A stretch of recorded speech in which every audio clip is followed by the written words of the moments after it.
Administration claims that the energy from the sun that hits the Earth every day is sufficient to meet the needs of Earth's 6.6 billion inhabitants for 27 years.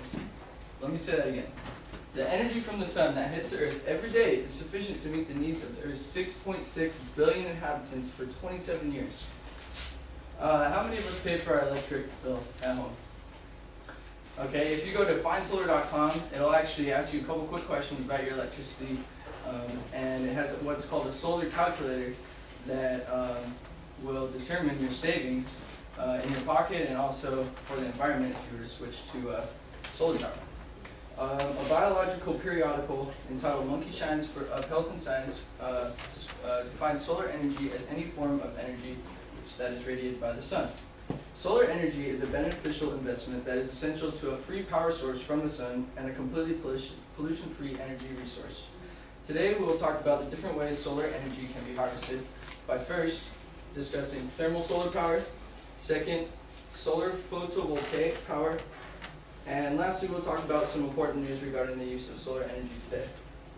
Let's first talk about thermal solar power. Thermal solar power uses the sun's energy to heat fluids. It can be broken down into two categories. We have solar hot water or solar heat, and also concentrating solar power. Solar hot water or heat, according to the book Profiting from Clean Energy, involves using the sun's rays to heat water in order to heat a building or to heat the water for the house or for warmth. So here's an example of that. Here we have our water for the house being coming in here, and we have antifreeze that's being heated by the sun that heats the water. And also they have systems that heat the water itself for like pools and stuff like that. We have it stored in that tank here and out to the house. The book also claims that 63.1% of solar heat users live in China, so they have the majority there. The U.S. Department of Energy also claims that the utility bill for solar hot water heater users is 50 to 80% lower than users with traditional water heater systems. Asplin writes in his book that concentrating solar power systems are utility scale systems that use mirrors to concentrate solar energy by 50 to 10,000 times on solar thermal panels, which in turn heat the water to make the steam to turn the turbine to generate, run electricity generators. And concentrating solar power can be broken down into three different groups: the trough system, the dish system, and also the power tower. I have examples of these. Here's a trough system. You see that the sun is being troughed with these mirrors, and it's focused on this tube here, which has a fluid that heats up whatever goes to turn the turbine. Here's a dish system. It kind of resembles a satellite dish. Here we have the mirrors focusing on that right there, with the fluid in there to heat up the water inside there. And this one's my favorite, the power tower. We have two towers here, and mirrors scattered throughout the land that all focus on the main point to heat the fluid inside to make steam to turn the turbine. Now let's talk about solar photovoltaic power. Solar photovoltaic power is what usually comes to most people's mind when they think of solar energy. It's the one where you got the panels that are used. According to the book, Sustainable Energy Systems in Architectural Design, solar cells create electricity by using sunlight to create the flow of electrons between negatively and positively charged layers of semiconductor materials. Here's an example of that. We have the sun that heats the panels here. It makes electrons dance to create electricity, goes through the house to provide electricity for your home. Some positives: we have no greenhouse gas emissions and no waste byproducts from this energy resource.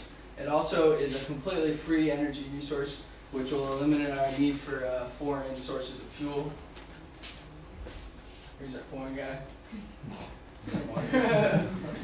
And then the disadvantages: you could only use it when the sun's shining, unless if you have a power storage system, somewhat like a large battery for all the energy that you get from that. And also it's very costly. However, the book Solar Revolution, a book about the economic transformation of the global energy industry today, says that costs should drop dramatically by 2010.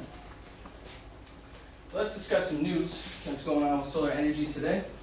According to the Regulatory Intelligence Database, President Obama announced on May 27, 2009, over $467 million from the American Reinvestment and Recovery Act will expand and accelerate the development, deployment, and use of geothermal and solar energy throughout the United States. We have a choice. We can remain the world's leading importer of oil, or we can become the world's leading exporter of clean energy, said President Obama. Energy Secretary Stephen Chu also said, "We have an ambitious agenda to put millions of people to work by investing in clean energy technology like solar and geothermal energy." Here's Penn State. They recently are saving 30% energy costs due to a recently added solar panel array. There's some guy at Pennsylvania State, unfortunately, before they added the solar panels. The 2010 Toyota Prius is equipped with solar panels on their roof. According to New York Times, the panels are not designed to power the battery itself, but to kind of help manage the smaller electrical components such as air conditioning and stuff like that. So now that we discussed the news, let's quickly review the things that we talked about today. We began on discussing thermal solar power, which uses the sun's energy to heat fluids. Then we approached photovoltaic power, which is what everyone usually thinks of when they think of solar energy today. And finally, we heard from the President of the United States and other exciting solar energy production. So, I hope you all have learned something today about solar energy. Remember to check out that website, findsolar.com, and see how you could be saving some money and also reducing your carbon footprint. Thank you.